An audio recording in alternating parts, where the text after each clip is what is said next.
Ay, bakit? Ay, oo nga. Guys, good morning, good morning. Dito ako sa loob ng bus palagi. Ayan o. Today is Wednesday.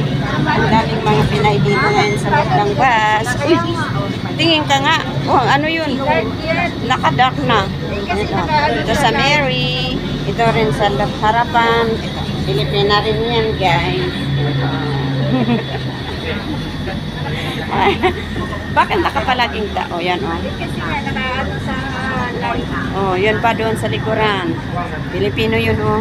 Pag naka ano sa Yan, oh. Yan. Nandun sila, yung nakatayo, Pilipina din. Yun sila harapan, Pilipina din. Ay, dami kong natsambahan Pilipina. Ganun palang labas ng mga Pinay dito. Ako maaga kasi maaga. Walang masyado. yung nag-bigti sa Singapore. Nagpikti? Sabi na anak ko sa Singapore.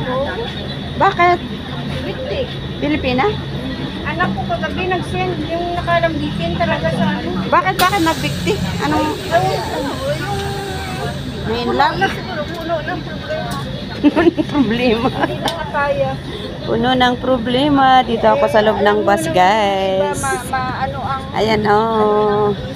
isip. Bus, mamor.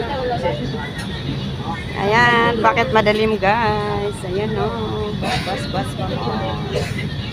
Ah. Daming kasangin. Dito kami sa, single bus. Single bus tawag ba dito? Di ba double dick? Formal. Double dick yung dalawa, di ba? Oh, may second floor. Tapos single naman ito. Normal bus. Normal, double dick. Oh, yan. Dito kami sa normal bus daw. Walang double dick. Sige. Video ka more. Ayan. Ayan, Pilipina din yan. Gagalit na sila sa akin. Holiday bukas. Holiday, wala akong holiday. Ito yun. May birthday ko naman. Ay, birthday ng Agong. Birthday ko yun. Ay, wala akong birthday. Ang daming sineselebrate sa Malaysia.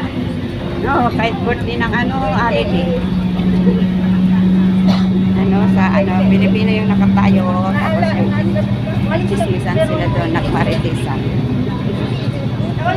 Madarim.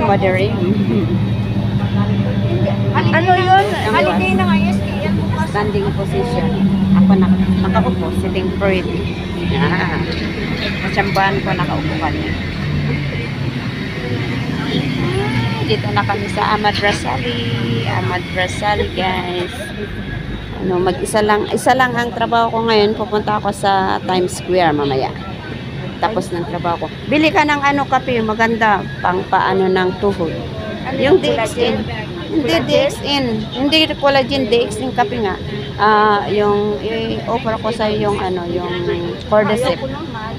Hindi, maganda yung Cordyceps. Bigyan kita ng sample tapos mamayang gabi dalhan kita ng isang sample ng yung Cordyceps, yung iniinim ko. Hindi ka magugutom doon kahit magkape ka lang.